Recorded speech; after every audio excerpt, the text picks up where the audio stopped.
History buffs of Reddit, what is one of the most fascinating stories you've learned that no one seems to talk about and can't be found in textbooks?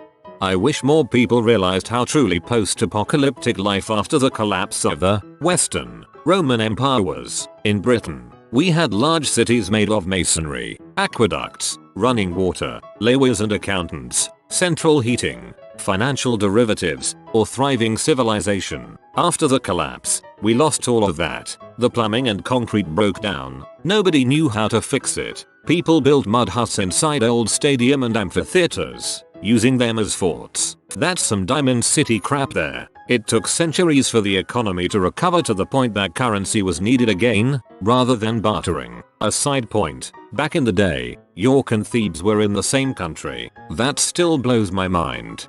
Plus people had to leave cities because they weren't safe. Most cities and villages didn't have massive fortifications and they were the first place most barbarian nomads stopped to loot.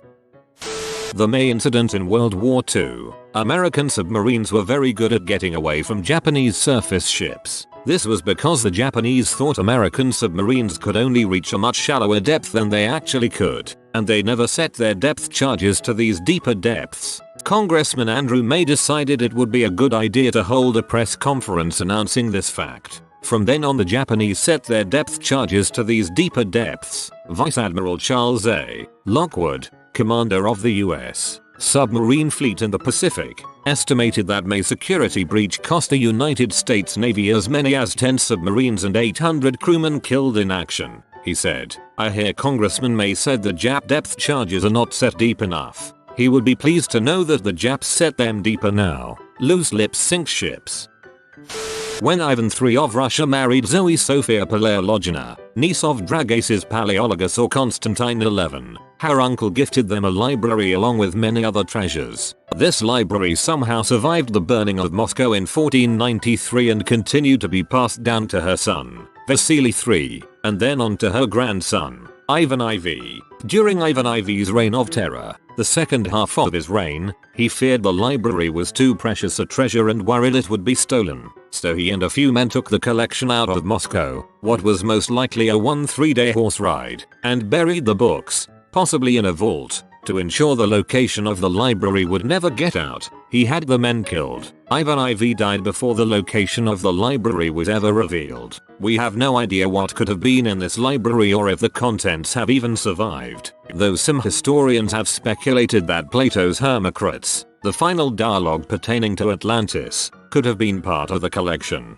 There's no proof that this is true. Welp, time to go to Russia and buy me a shovel.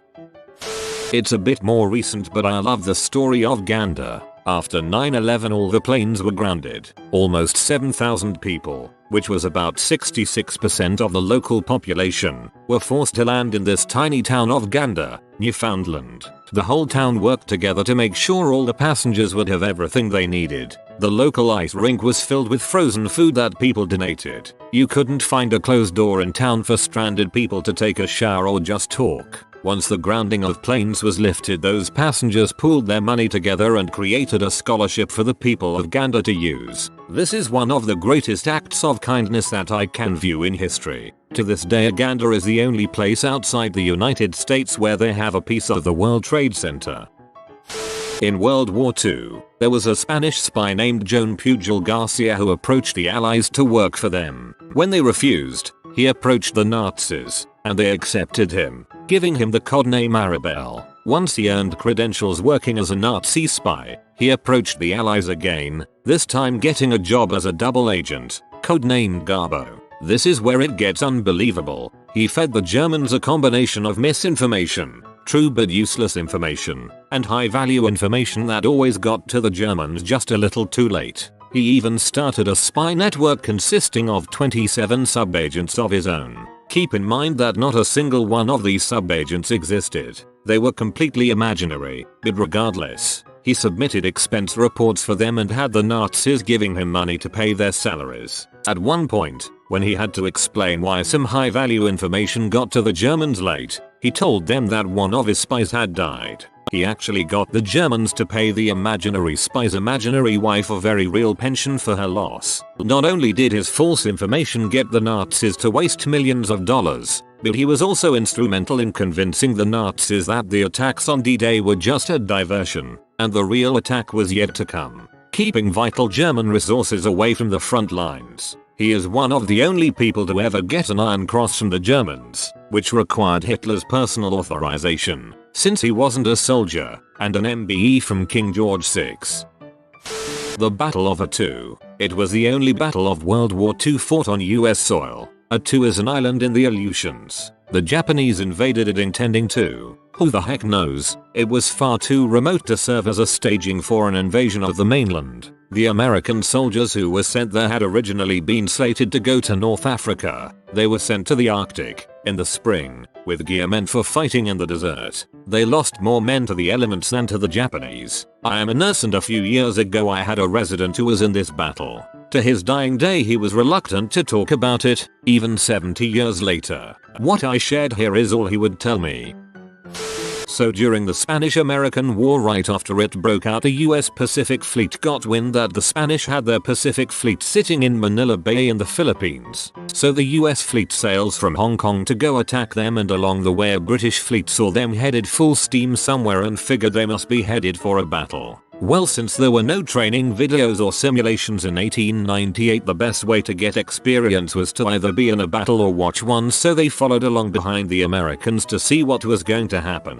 Well, as they continued on, a German fleet saw them as well and made the same decision the Brits did and followed along to watch. It's important to mention here that the US ships were the best of the time. Only the British had similar ships, and these new US ships were the best in the world, though low in number. So on top of the spectacle of a battle, everyone wanted to know how they would perform. So finally the Americans get to Manila Bay and find the Spanish still at anchor in the harbor. So they sail up and blockade it. Morning comes and the Spanish wake up to find the harbor blocked by 6 of the best ships money could buy at the time, and past them an assortment of British and German ships and a couple reserved ships from the US fleet. Well, the Spanish, having no idea what the heck is happening, refused to surrender, and unfortunately for them the American guns were longer range, so they just sat out there and absolutely destroyed them while Spanish shells splashed in the water hundreds of feet away. They fired 6,000 shells at the Spanish. In the end, virtually the entire Spanish fleet was either at the bottom of the harbor or so damaged it was useless. 75 men were dead and hundreds wounded, and the only major naval force the Spanish had in the Pacific Ocean was done for. The US side had a handful of injuries and only one fatality, which was an old engineer who succumbed to heat stroke during the battle. Diarrhea was so widespread and common in the 19th century that people would develop opium habits because opium makes you constipated. Opium has probably prevented millions of deaths from diarrhea. I crap you not. Two of my favorite are the Attack of the Dead Men and the Brown Stigler incident. The Attack of the Dead Men occurred during in 1915 World War I, when the Germans laid siege to the Russians in Osage fortress in modern Poland. First the Germans shelled the fort and attacked the Russians held. During the second attack the Germans used heavier artillery guns to destroy the fort. Once again the Russians repulsed the attack. The third time the Germans used a combination of artillery and chlorine gas. As the German infantry advanced they heard screaming and saw Russian soldiers charging them. The Russians were covered in chemical burns, eyes red from the gas, and they were coughing up blood. Once again the Germans pulled back. The Russians evacuated the fort 2 weeks later. The Brown Stigler incident occurred during World War II. A B-17-year-old EPUB was heavily damaged during a bombing run on Bremen. Several of its crew were killed or injured. 2 engines were out, a section of the tail was blown away, and the radio was disabled. The bomber lost altitude and was saved by the captain, Charlie Brown. The bomb flew over an airfield and was spotted by a German fighter ace, Franz Stigler. Stigler took off, caught up to the bomber, had it in his sights, then realized that the tail gunner was not firing. At this point he noticed how damaged the B-17 was and took the advice of his former CO to never shoot a man in a parachute. He decided that the bomber was no longer combat capable and was in distress, like a man in a parachute. So he pulled to the side of the B-17 and signaled for Brown to land at the airfield. When Brown continued to fly, Stigler tried to get him to fly to Sweden. Once again Brown continued on. When Stigler realized that Brown was going to try to return to England, he pulled to the bomber's wing and escorted to the English Channel, where he gave Brown a salute to return to Germany. To make a long story short, after the war, Brown found Stigler and the two became close friends until their deaths. A book was written called A Higher Call by Adam Marcos. 1014 AD, after defeating a large Bulgarian army at the Battle of Kleodion, Byzantine Emperor Basil II had 99 of every 100 prisoners blinded, leaving each 100th man with one eye so that he could lead his comrades home. Upon seeing his thousands of blinded soldiers, the Bulgarian emperor reportedly died of a heart attack. Basil II was known thereafter as Basil the Bulgar-Slayer. The story of the Bloody Benders, a family of serial killers in southeast Kansas in the 1870s. They let travelers stay and eat at their home, for a fee, of course, and would kill them during dinner, steal anything of value that the travelers had with them, and bury the bodies in the yard.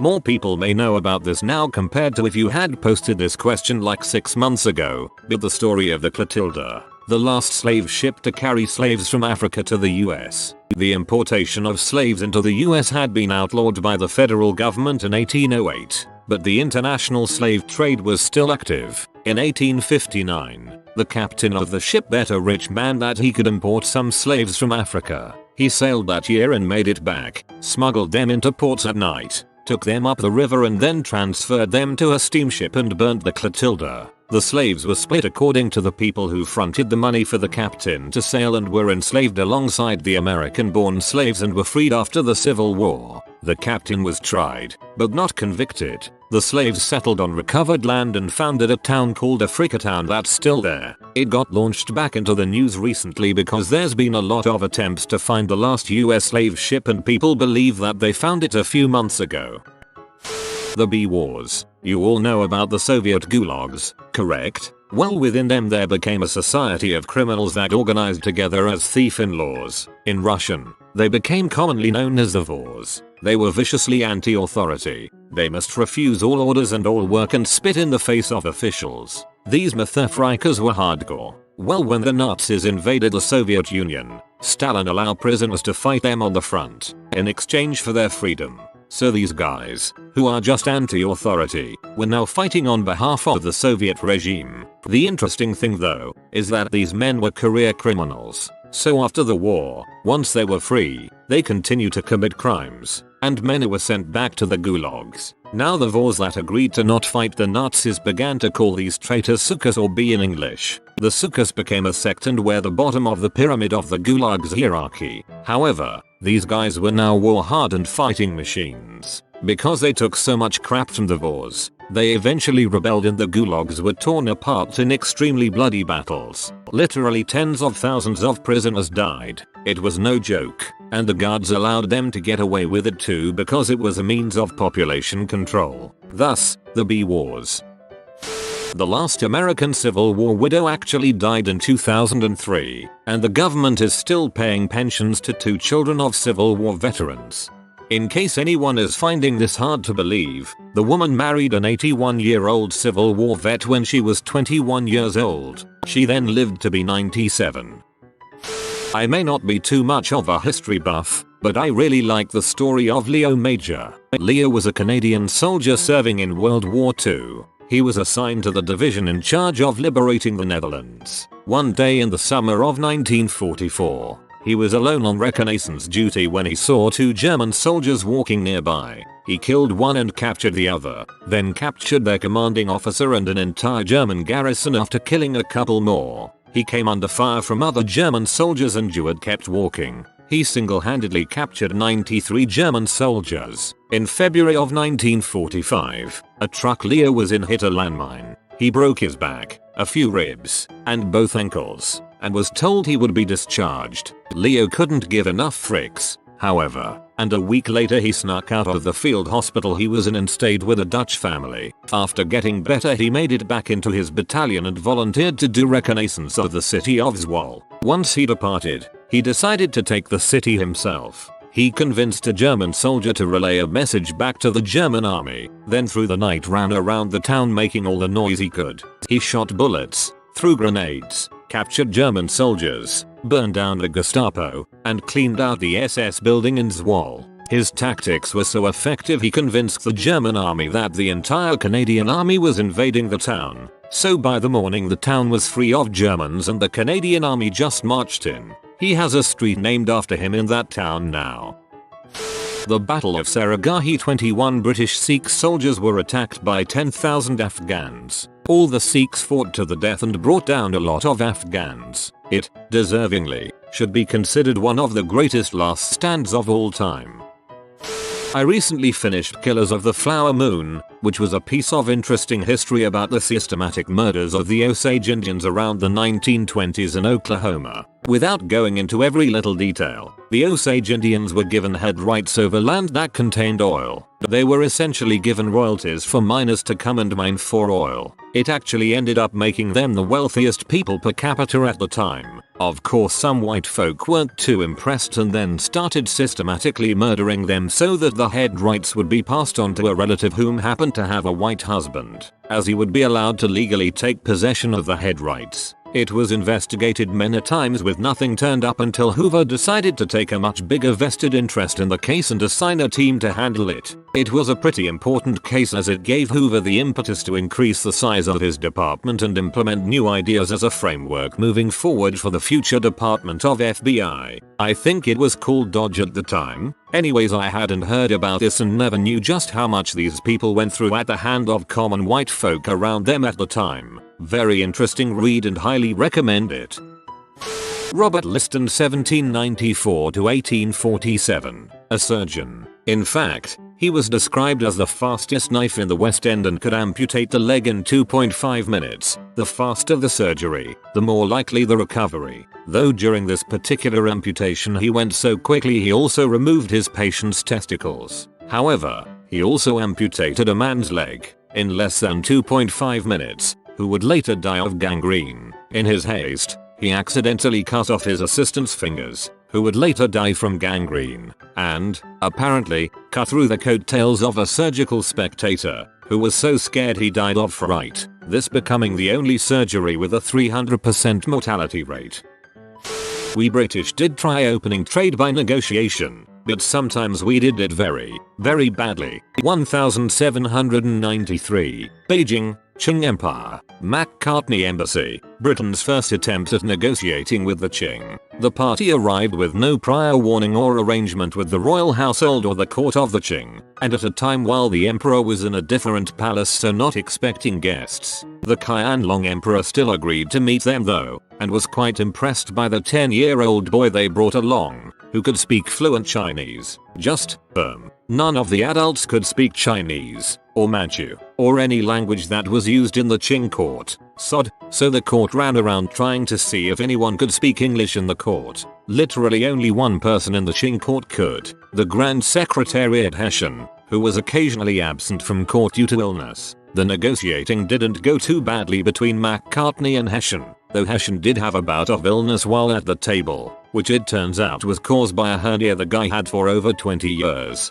which Macartney's physician actually helped with, putting them in a pretty good position for once. Then there was the issue of the kowtow, which Macartney would not do to Qianlong as it would be disrespectful to the British king to bow more respectfully to a foreign emperor. That took a lot of negotiating around, with the conclusion that Macartney would show Qianlong the same respect that he would show the British king, which offended the court but the emperor was fine with after explanation. The result of the comedy of errors, Qianlong sending a letter to the king rejecting trade offers. However, not as some think due to this mess and offending the court and stuff, but just because he didn't want to trade with them. A Dutch party did everything right and they were still rejected.